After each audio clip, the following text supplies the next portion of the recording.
Hello दोस्तों, जय हिंद जय भारत। आप सभी दोस्तों को मेरी ओर से नमस्कार। आशा करता हूं कि आप सभी दोस्त हमारे स्वस्थ होंगे। इसी उम्मीद के साथ आज फिर हम आपके साथ हैं। दोस्तों, आज हम बात करेंगे जूरिस्प्रूडेंस में बताए हुए राइट्स के बारे में। तो पहले ये समझे कि जूरिस्प्रूडेंस होता क्या है, ये कौन सा सब्जेक्ट होता है। दोस्तों, जो जूरिस्प्रूडेंस होता है ये एक प्रकार की दार्शनिक स्टडी होती है। किसकी?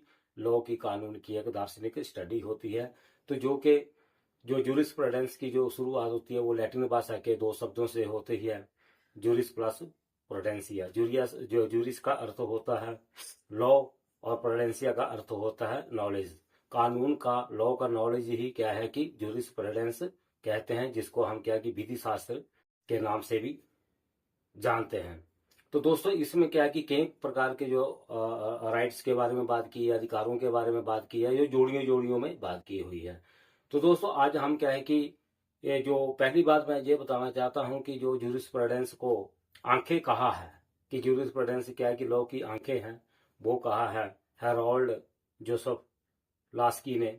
इसको जूरिस्प्रूडेंस को इसकी आंखें कहा है। क्यों कहा है? तो दोस्तों, आज हम क्या है कि तर्क सहित जो कि आधुनिक के जो लॉ हैं वो क्या कहता है, और उसके बारे में आज हम तर्क सहित इसको समझेंगे। सिर्फ आज हम एक राइट्स के बारे में बात करेंगे जो कि वो भी जोड़ी में है, जिसको बोलते हैं कॉर्पोरियल एंड इनकॉर्पोरियल राइट्स होते हैं, जिसको हिंदी में कहें मूर्त और अमूर्त अधिकार। अर्थात जो भौतिक रूप से हम देख सकते हैं, छू सकते हैं, वो राइट्स कौन से होते हैं? कॉर्पोरियल राइट्स होते हैं। और क्या है कि जो कि फिजिकली हम उनको छू सकते हैं, देख सकते हैं, और उनका क्या है कि इस्तेमाल भी कर सकते हैं। तो पहले ये समझ लेते हैं, इनकॉर्पोरियल राइट वो होते हैं जिनको हम छू नहीं सकते हैं। ऐसे अधिकार होते हैं जिनको हम छू नहीं सकते, जिनको हम क्या कि देख नहीं सकते हैं, लेकिन हमारे को वो राइट्स क्या है, प्राप्त हैं। तो हम क्या है कि थोड़ा एग्जाम्पल के साथ इसको समझेंगे। और क्या है कि दोस्तों, ये जो कॉर्पोरेट राइट होता है, जैसे मूर्त अधिकार जो होते हैं वो कैसे होते हैं? मान लो जैसे मेरे हाथ में क्या है, एक पेंसिल है। पेंसिल चाहे 5 रुपए की है, चाहे 5 लाख की हो, चाहे 5 हजार की हो, चाहे 5 करोड़ की हो, इसके ऊपर मेरा ये अधिकार है, जिसको मैं इस्तेमाल कर रहा हूँ। और प्लस क्या है कि इसको क्या है कि मैं देख रहा हूँ, इसको मैं छू पा रहा हूँ। इस प्रकार से जितनी भी हमारी क्या है कि प्रॉपर्टी होती है, हमारी जितनी भी संपत्ति होती हैं, तो वो क्या है, वो ऐसी संपत्ति जिसको हम देख सकते हैं, छू सकते हैं, जिनको हम क्या है कि इस्तेमाल कर सकते हैं, वो क्या है, वो होते हैं कॉर्पोरियल राइट्स होते हैं, जो जूरिस्प्रूडेंस में बताया गया है। दूसरा इसके साथ क्या है कि जोड़ी में है, इनकॉर्पोरियल राइट वो होते हैं जिनको हम छू नहीं सकते हैं, और वो क्या है कि उनको हम देख नहीं सकते हैं, तो वो होते हैं क्या है, अमूर्त। अर्थात क्या है कि जिनको भौतिक रूप से, फिजिकली रूप से हम क्या कि देख नहीं सकते हैं, छू नहीं सकते हैं, वो राइट्स होते हैं इन कॉर्पोरियल राइट्स कहते हैं उनको। चलो हम इसको थोड़ा एग्जाम्पल के साथ समझते हैं कि दोस्तों, हमारा भारत का जो क्रिमिनल लॉ है, पहले तो मैं ये बात बताता हूं कि पूरा जितना भी है, जितने प्रकार के इसमें जूरिस्प्रूडेंस में, विधि शास्त्र में अधिकारों के बारे में बात की गई है, जो सारे जितना पूरा लीगल सिस्टम, चाहे भारत का हो चाहे पूरे विश्व का हो, पूरा यह कि क्या जो लीगल सिस्टम है इसके ऊपर डिपेंड है। तो बस हमने यही समझना है ये कैसे इसके ऊपर डिपेंड है, और कैसे ये मतलब की जो विधि की आंखें हैं, जूरिस्प्रूडेंस, जो हेरोल्ड जोसेफ लास्की ने कहा है, क्यों कहा है।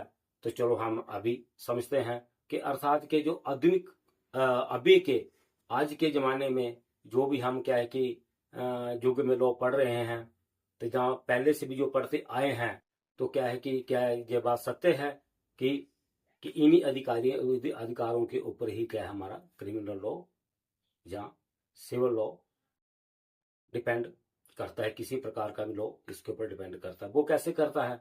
हमारा भारत का आपराधिक कानून, अर्थात क्या है कि क्रिमिनल लॉ ऑफ इंडिया, जो कि आज के वर्तमान में जो है हमारी भारतीय न्याय संहिता 2023, पहले आईपीसी थी, इंडियन पिनल कोड थी। अभी क्या है कि इसको रिप्लेसमेंट करके क्या है कि नया अपराधी कानून लाया गया है, जिसको हम क्या कहते हैं, क्रिमिनल मेजर एक्ट, जिसको हम कहते हैं, वो है हमारी बीएनएस, अर्थात भारतीय न्याय संहिता 23। उसमें क्या है कि जितनी भी है ये भारतीय न्याय संहिता है, ये लगभग क्या है कि 4 शब्दों के ऊपर ही निर्भर है, जो कि इसी के इर्द गिर्द क्या है कि सारा जितना सिस्टम इसमें बताया गया है। कोई भी व्यक्ति जानते हुए कपटपूर्वक और कोई ऐसा कार्य करता है जो इलीगल है, तो वो क्या है कि इसमें सब कुछ डिफाइन किया हुआ है। तो लगभग क्या है कि जो कुछ भी डिफाइन किया गया है, जो भी इसकी सारी जितनी भी सेक्शंस हैं, सिर्फ 4 बातों को ही लेकर के बातें करती हैं। वो बात करती है क्या है कि डेफिनेशन बताई हुई है बीएनएस में सेक्शन नंबर 2 में, धारा नंबर 2 में, जो उसका क्लॉज खंड के कौन सा है, 14 है। तो वो उसमें बात करता है कि इंजरी के बारे में बात करता है, नुकसान, हानि, क्षति के बारे में बात करता है कि इंजरी हम किसको कहेंगे। और इस इंजरी के ऊपर ही पूरा हमारा जो क्या है क्रिमिनल मेजर एक्ट बीएनएस पूरा डिपेंड है। और क्या है कि और इसमें ये पता चलेगा इसमें कॉर्पोरियल राइट्स कौन से हैं और इनकॉर्पोरियल राइट्स कौन कौन से होते हैं। पहले हम चलते हैं इसकी डेफिनेशन को देखते हैं। दोस्तों, इसकी जो डेफिनेशन बताई गई है वो 4 शब्दों के बाद अगर किसी व्यक्ति को क्या है कि कोई नुकसान हुआ, क्षति हुई है, 4, जैसे बॉडी, माइंड, रेपुटेशन और प्रॉपर्टी, ये हमारा भारत का क्रिमिनल लॉ कहता है, जो कि सेक्शन नंबर 2 क्लॉज 14 के बारे में बात करता है। 14 में डेफिनेशन के बारे में बात करता है, जो इंजरी के बारे में बताया गया है। जिसको 4 तरह का नुकसान हुआ है वो क्या है कि इंजरी माना जाएगा, बॉडी, माइंड, रेपुटेशन और प्रॉपर्टी। अभी हम इसमें समझते हैं कि इसमें कॉर्पोरियल राइट्स कौन से हैं और इनकॉर्पोरियल राइट्स कौन कौन से हैं। दोस्तों, जैसे हमारे बॉडी में कोई नुकसान होता है जो हमें दिख रहा है, और क्या है कि जो डेड बॉडी दिख रही है, मान लो किसी ने क्या मर्डर किया है, जो हमारे निशान है, वो जो चीजें हमें दिख रही हैं, जहाँ हमारे क्या पोस्टमार्टम के माध्यम से भी कि अंदर से क्या हुआ, कैसे क्या हुआ है, वो क्या है कॉर्पोरियल राइट है। और इसके साथ साथ एक बात और कही है कि लास्ट में बताया प्रॉपर्टी। प्रॉपर्टी क्या है कि संपत्ति। संपत्ति जो है इसमें भी 2 भागों में डिवाइड हो जाती है।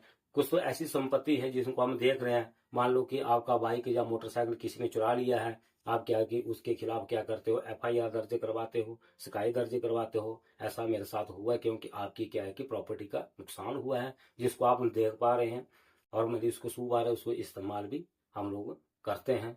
वो क्या है कि कॉर्पोरियल राइट्स होते हैं। और जब ये राइट्स का उल्लंघन होता है हमारे साथ, तो हम क्या करते हैं कि दावा करते हैं मेरा ये नुकसान हुआ है। और वही यही राइट्स जो भी हैं, यही हमारे कहीं ना कहीं एक्टों में, अधिनियमों में और क्या कि सरकार द्वारा बनाए गए कानून में लिखित होते भी हैं।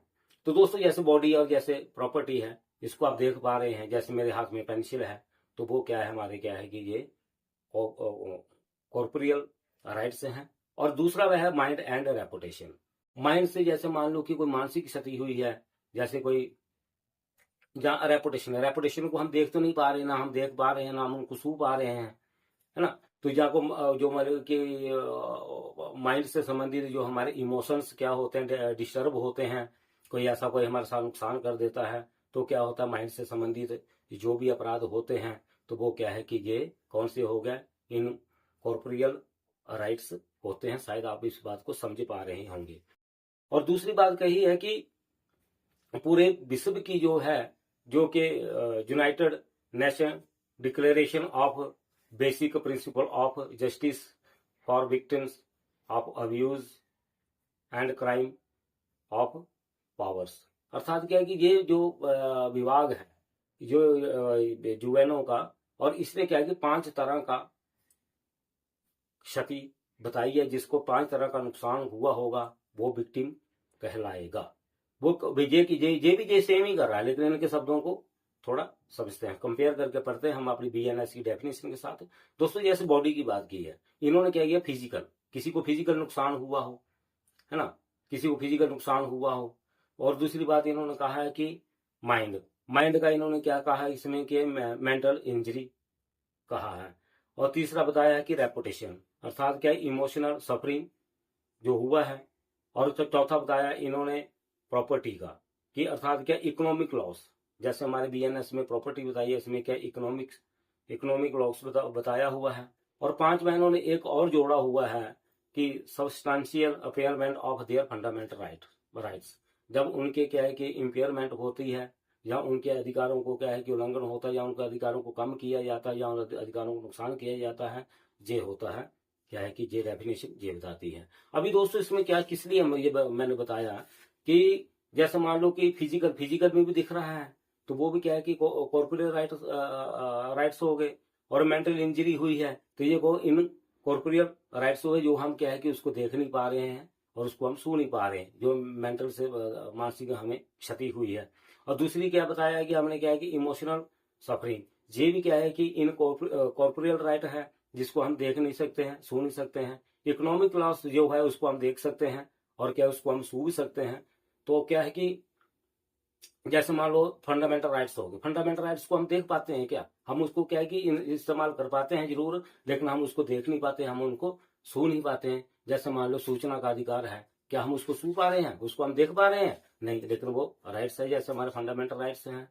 तो इस प्रकार से ये क्या है कि इसमें ज्यूरिस्प्रूडेंस में आज दो शब्दों को हमने समझने का प्रयास किया कि जो राइट्स के बारे में बात करता है और कैसे लीगल सिस्टम क्या है कि हमारा क्या है कि पूरा जितना भी है इन राइट्स के ऊपर क्या है कि निर्भर है।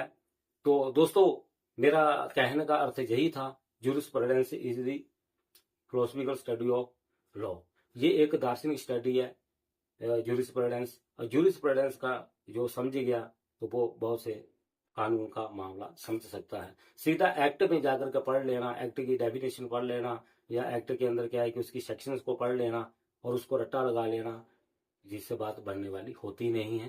पहले उसकी बियॉन्ड दिस वर्ल्ड क्या क्या था और क्या क्या है कि जो हम फिलोसफी में पढ़ते हैं, और क्या है कि इसलिए क्या आज मैंने बात की है क्योंकि मैं एक अभी टॉपिक सेट रखा है, शुरू कर रखा है, तो वो है क्या कि मेरा राइट टू इंफॉर्मेशन के बारे में। इसलिए कि जब मैंने राइट्स की बात की तो पहले मैंने आपको राइट्स की बेसिक बातें बताना चाह रहा था कि जब भी हम कोई भी पढ़े, कोई भी किसी की क्षति पढ़े या कैसे कोई नुकसान हो, तो आपका ये मन वो होना चाहिए कौन से राइट्स की ज्यूरिस्प्रूडेंस में बात कर रहा है।